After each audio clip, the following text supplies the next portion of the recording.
नमस्कार दोस्तों, पहले तो आप सभी का बहुत बहुत शुक्रिया कि आप लगातार मेरे चुनावी कवरेज को देख रहे हैं। और जैसा कि आप जानते हैं कि इन दिनों मैं राजस्थान में हूँ, लगातार राजस्थान के अलग अलग ज़िलों में, अलग अलग इलाकों में जाकर, किसी कस्बे में, किसी तहसील में, किसी नुक्कड़ पर जाकर लोगों से बात कर रहा हूँ। जो दिख रहा है वो आपको दिखा रहा हूँ, लोगों के मन को पढ़ने की कोशिश कर रहा हूँ। मेरे वीडियो के ज़रिए आपको यही पता चलेगा लोग किन मुद्दों पर क्या सोच रहे हैं और लोग कैसी सरकार चाहते हैं, किस समाज के लोग, किस वर्ग के लोग, उनकी राय क्या है। यही मेरी कोशिश होती है।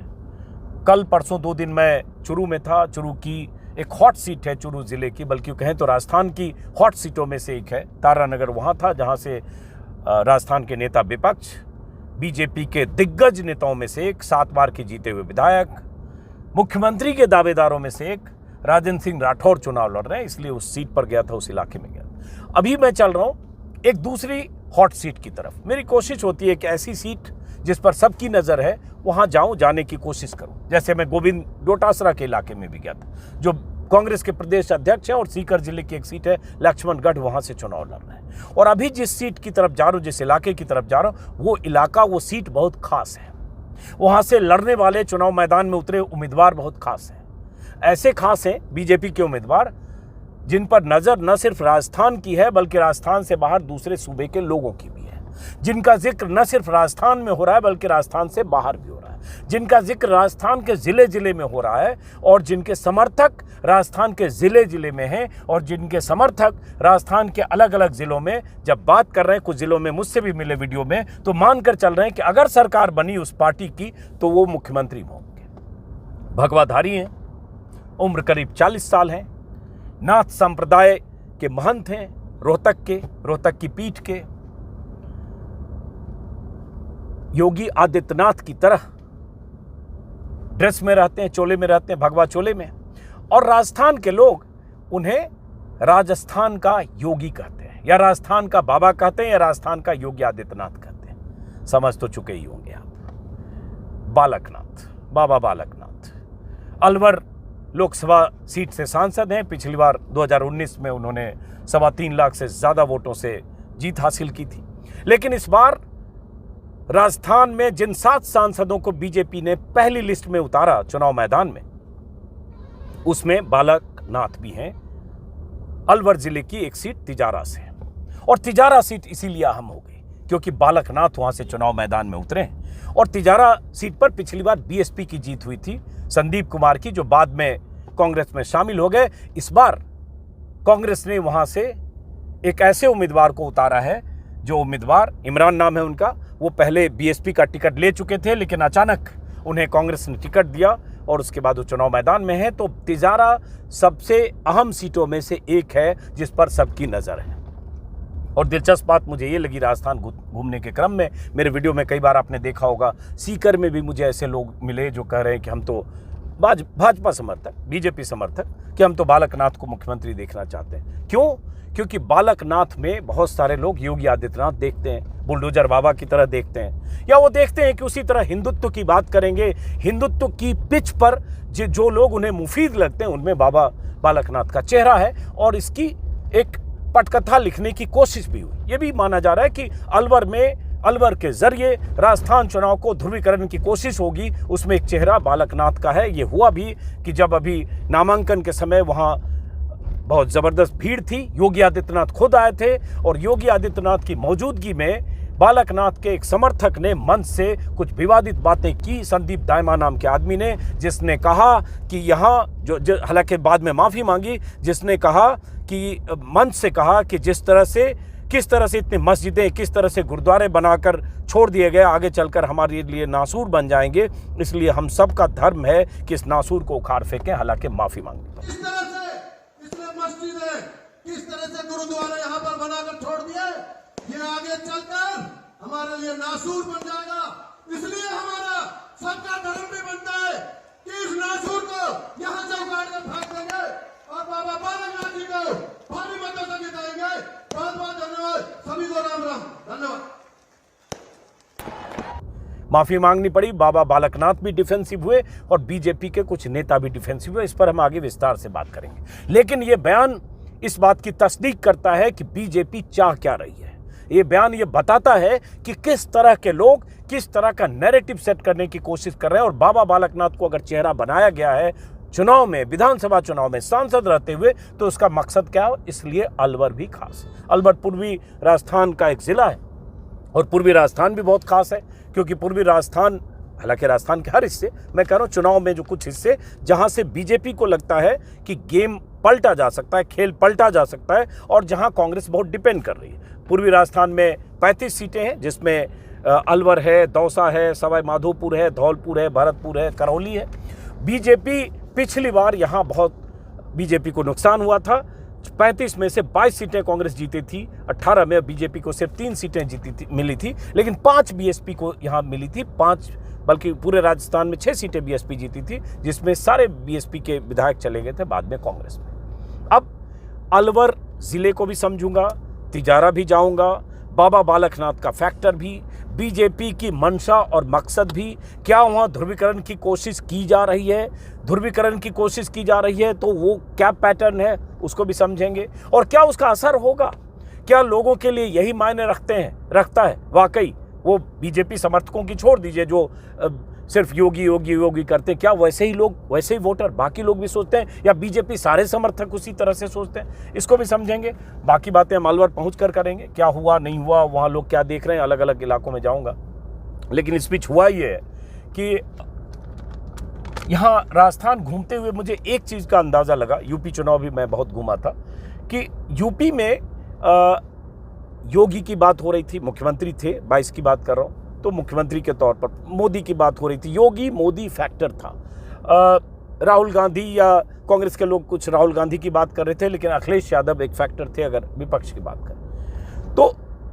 बड़े नेतृत्व की बात वहाँ हो रही थी। राजस्थान में, जयपुर में तो जरूर मोदी मोदी लोग कर रहे थे, सीकर के भी कुछ संभ्रांत लोग या उस तरह के लोग जो होते हैं, व्यापारी वर्ग मोदी मोदी करता है, या ये बालकनाथ और इस तरह की भी बात होती है। लेकिन ज़्यादातर जगह एकदम लोकलाइज कॉन्टेस्ट, मतलब local leadership, local candidate, local उम्मीदवार बहुत मायने रखता है। जैसे चुरू में हर जगह वुडानिया वर्सेस राठौर, वुडानिया वर्सेस राठौर, नरेंद्र वुडानिया जो वहाँ के कांग्रेस के विधायक हैं और सीनियर लीडर हैं, तो लोकल लीडरशिप बहुत मायने रखती है। इसलिए उम्मीदवारी पर या उम्मीदवारों के ऐलान पर जितना राजस्थान में जिक्र हो रहा है, कई जगह जाने पर लोग बोलते हैं अभी तो टिकट आया नहीं, अभी टिकट आएगा तब देखेंगे, बीजेपी किसको टिकट देती है तब देखेंगे, बीजेपी का हो गया तो कांग्रेस का टिकट आएगा तब देखेंगे। यूपी चुनाव, मैंने चुनाव से 7 महीने पहले घूमना शुरू किया था, यूपी थोड़ा अलग था, बिहार भी बहुत हद तक अलग है, राजस्थान अलग है। राजस्थान के हर इलाके की तासीर बिल्कुल अलग है।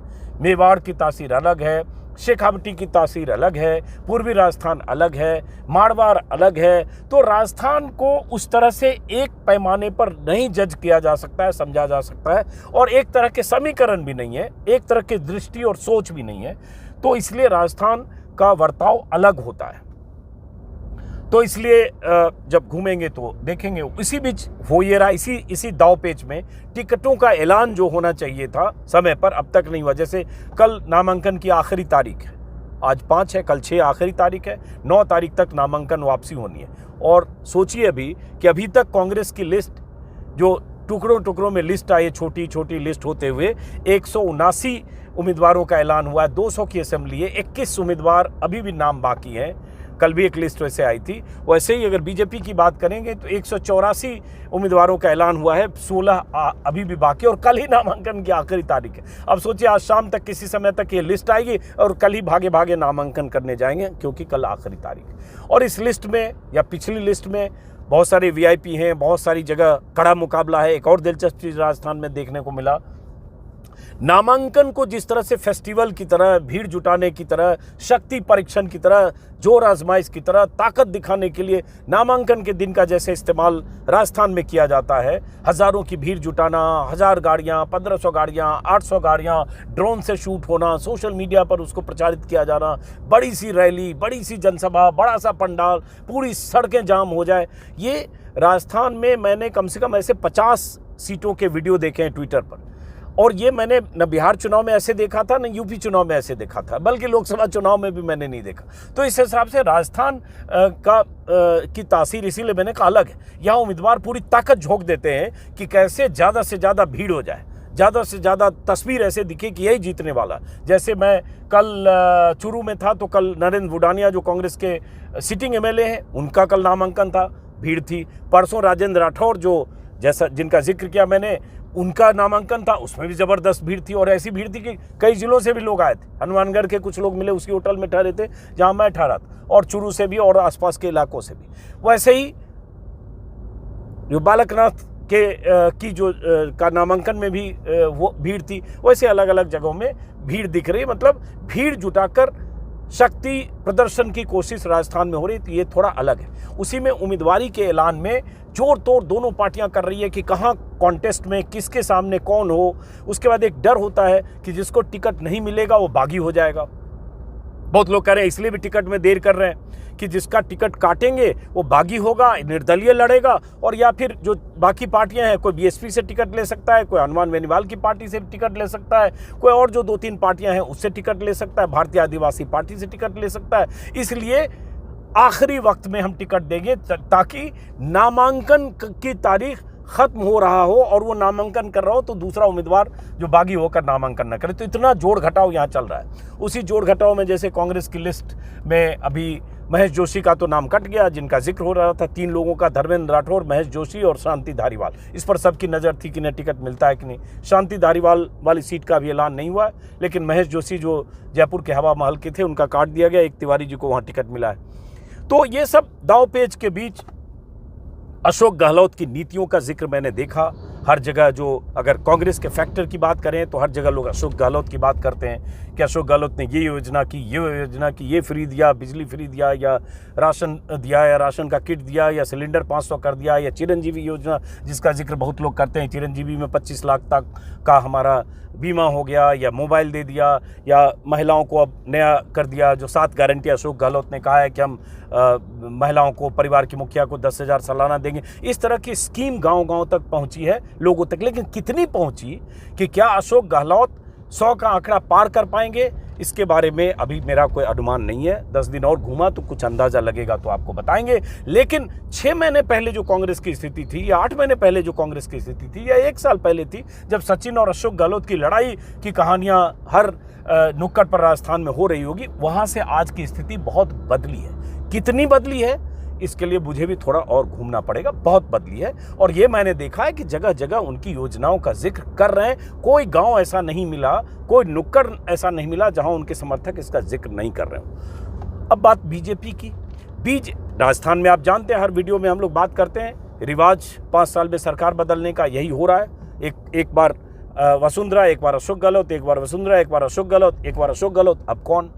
अब वसुंधरा को लेकर खुद ही संशय है कि बीजेपी का हाईकमान वसुंधरा को चाहता है या नहीं। संकेत तो यही है कि अगर बीजेपी सरकार अगर बनी तो भी वसुंधरा बनेगी, इसकी गुंजाइश बहुत कम है, ऐसा बहुत सारे लोग मानते हैं। अब बीजेपी अशोक गहलोत की नाकामियों का जिक्र कर रही है, किसानों का कर्जा माफ नहीं हुआ उसका जिक्र कर रही है, पर्चा लीक का जिक्र कर रही है, करप्शन का जिक्र कर रही है, ईडी के छापों का जिक्र कर रही है। ये कह रही है कि जो वादा खिलाफी हुई जिसकी वजह से राजस्थान में लोगों में नाराजगी है, वो तमाम मुद्दे बीजेपी उठाने की कोशिश कर रही है। क्राइम अगेंस्ट वीमेन, अब लोगों पर है कि लोग उसको कैसे लेते हैं वोटर। और ये अगले 25 तारीख को जो वोटिंग है, आज से देखें तो 24 दिन बच गया, तो 24 दिन कैसे चुनाव उठता है, प्रधानमंत्री मोदी अपनी रैलियों में क्या कहते हैं, छोटी पार्टियों की क्या भूमिका होती है, बहुत अहम है। और प्रधानमंत्री अपनी रैलियों में क्या कहेंगे उसका एक संकेत वैसे जैसे कल मिला जब उन्होंने भाषण में कहा कि अगले 5 साल तक देंगे मुफ्त अनाज। तो मुफ्त की रेवड़ी प्रधानमंत्री मोदी दूसरी पार्टियों के ऐलान को कहते हैं। अगर दूसरे दल के लोग, विपक्ष के लोग कुछ कहें तो कहेंगे रेवड़ी है, लेकिन पीएम का ऐलान फ्री राशन और 5 साल, और उसके बाद ये आज की हेडलाइन सब जगह ये है, अगले 5 साल तक मुफ्त देंगे अनाज, 80 करोड़ जरूरतमंदों को मुफ्त राशन, 5 साल और देने का ऐलान। पीएम मोदी ने 37 मिनट के भाषण में 74 बार गरीब और गरीबी का जिक्र किया। ये छत्तीसगढ़ में प्रधानमंत्री मोदी की रैली थी, जहां उन्होंने मुफ्त के राशन को की मियाद देने की मियाद 5 साल और बढ़ाने की बात की। और प्रधानमंत्री मोदी की योजनाएं वो कल्याणकारी योजनाएं हैं, जन कल्याण के लिए है, जैसा बीजेपी कहती है। अमित शाह रैलियों में जिता दो तो 1 सिलेंडर फ्री देंगे जैसी बात यूपी में कह चुके हैं, नॉर्थ ईस्ट में भी कहा था। मध्य प्रदेश में क्या हो रहा है, शिवराज सिंह चौहान ने कैसे आंगनवाड़ी माफ़ करें, लाडली बहन योजना के तहत कैसे 1000 दूंगा, 1250 दूंगा, 1500 दूंगा बहनों, इसको करते करते 1750, 2000, 2250 और 2500, 2750 करके 3000 तक ले जाऊंगा बहनों। ये ऐसी सभाएं करते रहे। तरह तरह की स्कीम उन्होंने भी मध्य प्रदेश में भी दिखाई और लॉन्च किया या वादा किया। कमलनाथ भी उसी तरह की गारंटियों का जिक्र कर रहे हैं, वो भी उसी तरह से कर्जा माफ से लेकर और बाकी चीज। तो हर जगह ये देखेंगे इस चुनाव में या इन चुनावों में ये एक चीज हो गई कि फ्री में क्या दे रहा है, कितना दे रहा है, वो भी वोटर माप तोल कर रहा है। छत्तीसगढ़ में भी यही होगा। एमएसपी को लेकर ऐलान कर दिया बघेल ने, कर्जा माफी, फ्री बिजली, महिलाओं को कुछ 10,000 या 15,000 देना, उसके बाद और क्या आप फ्री में दे सकते हैं, किसानों के लिए क्या कर सकते हैं, ये एक मुद्दा है। और इसमें कांग्रेस तीनों राज्यों में बड़ी कहें उदारता से उसका इम्प्लीमेंटेशन पर, उसके इम्प्लीमेंटेशन पर खजाने की सेहत पर क्या फ़र्क पड़ेगा ये अभी नहीं कैलकुलेशन है, लेकिन उदारता से कांग्रेस ऐसा ऐलान कर रही है। बीजेपी उसका काउंटर करने की कोशिश कर रही है। मैनिफेस्टो अब आएगा तो पता चलेगा। लेकिन कुल मिला के ऐसी राजस्थान में स्थितियाँ हैं।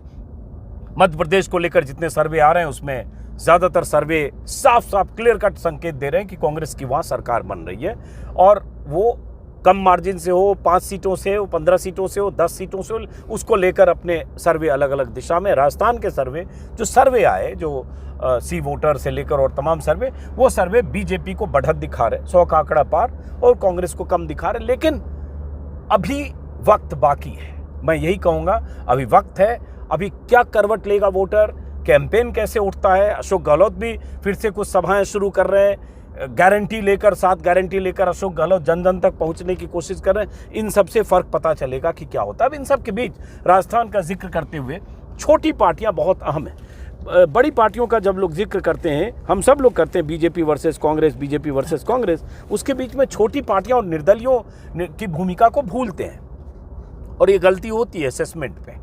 अगर 2018 में भी अशोक गहलोत की सरकार बनी तो 99 के फेर पे अटके थे 200 की बहुमत के लिए, 200 की विधानसभा के लिए 101 चाहिए था, 99 पर अटके। लेकिन 6 बीएसपी के विधायक साथ आए और निर्दलीय साथ है, और उनका आंकड़ा 115 पार किया। तो इसका मतलब निर्दलीय और बीएसपी के बगैर उनकी सरकार नहीं बनती। और निर्दलीय राजस्थान में बहुत जीते। इस बार भी बीएसपी की लिस्ट देख रहा हूँ, 43 प्रत्याशियों को बीएसपी ने टिकट दिया है।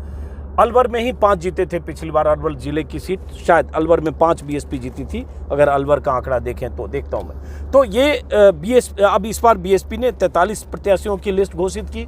उसके बाद हनुमान बेनीवाल की पार्टी है, आज़ाद समाज पार्टी से उनका गठबंधन हुआ है। उनकी पार्टी का क्या होता है, उस गठबंधन से हनुमान बेनीवाल नागौर इलाके, नागौर के सांसद हैं, लेकिन नागौर से बाहर कितना प्रभाव हनुमान बेनीवाल का होता है ये देखने की बात। माफ़ करें, सॉरी, अलवर जिले में बीएसपी 2 जीती थी, गलती मैंने बोला। अलवर जिले में बीएसपी 2 जीती थी, कांग्रेस 5 जीती थी, बीजेपी 2 जीती थी, माफ़ करिए। तो ये एक देखना होगा कि छोटी पार्टियां कितना वोट प्रभावित करती है, कितनी सीटों पर जीत दर्ज करती है, उनकी क्या हैसियत होती है चुनावी नतीजों में। अब एक आंकड़ा मैं देख रहा था आज, शायद दैनिक भास्कर में छपा है, जैसे 2018 में 13 निर्दलीय जीत गए थे, 13 निर्दलीय, 200 में 13 बहुत होते हैं, और लगभग 9.5% वोट पाए थे। वैसे ही पहले एक समय में ऐसा हुआ, 93 में 21 निर्दलीय जीत गए, 2003 में भी 13 निर्दलीय जीते, 2008 में 14 निर्दलीय जीते। इसका मतलब राजस्थान में निर्दलीय और छोटी पार्टियां, ये आंकड़ा 20 से 25 भी हो सकता है और हो जाता है। तो वो आंकड़ा बहुत मायने रखता है, किसके तरफ झुकता है अगर सरकार कहीं किसी की फंसती है तो। अगर फंसती है तो बार बार मैं करूँ, तो ये सब है। इसको समझते हुए अलग अलग जगह जाएंगे, देखेंगे, और बीजेपी का खेल शुरू तब होगा जब प्रधानमंत्री की दनादन रैलियां होगी, अमित शाह की रैलियां होगी। पहले भी प्रधानमंत्री कन्हैया लाल ये सब जिक्र कर चुके हैं। तो अब चुनाव 20-22 दिन, अगर हम देखें 25 को चुनाव है, 23 की शाम 5 बजे चुनाव प्रचार खत्म होगा। आज है 5 तारीख, कल 6, तो लगभग 4 दिन इधर और 16-17 दिन चुनाव प्रचार के लिए भी हैं। ये 16-17 दिन बहुत इम्पॉर्टेंट हैं। मैं कोशिश करूँगा कि कुछ और इलाकों में, अलग अलग इलाकों में जाऊँ और फिर एक अंदाज़ा लगाते हैं कि क्या होने वाला है, और जिन सीटों पर टिकट बीजेपी ने काटा है, या जिन सीटों पर सिटिंग एमएलए का टिकट कांग्रेस ने काटा है, या जहां बीजेपी की तरफ से सांसद भेज दिए गए, जहां बगावत हो रही है, चाहे वो झोटवाड़ा हो जहां से राजवर्धन राठौर को लड़ा दिया गया और राज्यपाल शेखावत बागी बने हैं, उनके समर्थकों की नारेबाजी हो रही। चंद्रभान आख्या जो चित्तौड़गढ़ से जो बीजेपी के सिटिंग एमएलए हैं, उनके समर्थकों की तादाद बहुत ज़्यादा 5-10 हज़ार लोग दिख रहे हैं जो प्रदर्शन करते रहे लगातार नरपत सिंह राजवी के खिलाफ, जिन्हें विद्याधर नगर से हटाकर वहाँ दिया कुमारी को टिकट देकर 3 बार जीती हुई सेफ सीट पर दिया कुमारी को लड़ाया, और नरपत सिंह राजवी जो भैरव सिंह शेखावत के दामाद रहे उनको वहाँ भेजा गया। वो फंसते हैं क्या? ऐसे सांचौर देवी सिंह पटेल जो सांसद हैं उनका विरोध हो रहा है। तो ऐसी विरोध की सीट बीजेपी के हिस्से में 35 है, 30 से 35, जहाँ बागी और विरोध, ये 2 बीजेपी की सेहत पर क्या असर डालता है। ऐसे ही कांग्रेस की सीटें भी 15-20 सीटें ऐसी हो सकती है जहां लोग नाराज हैं, बागी हैं, जिनका टिकट कटाव निर्दलीय हो सकते हैं या दल बदल कर दूसरी पार्टी में, जैसे एक सुभाष मील का हुआ जो सीकर जिले की एक सीट है, जो कांग्रेस के दावेदार थे, टिकट दूसरे को मिला और तुरंत बीजेपी में आया, टिकट मिला। ऐसा भी हुआ। कल तक कांग्रेस का टिकट चाह रहे हैं, नहीं मिला, बीजेपी में आया, टिकट दे दिया। कल तक बीएसपी का टिकट लेकर घूम रहे हैं, पलटा मारा या सेम डे कांग्रेस का टिकट मिल गया। तो ये खूब हो रहा है। तो इसका क्या असर होता है? और शांति धारीवाल, जाहिर है शांति धारीवाल पर सबकी नज़र लगी है। तो देखते हैं चुनाव में क्या रंग आता है। फिलहाल इस वीडियो को ख़त्म करते हैं, चलते हैं। अलवर, नमस्कार।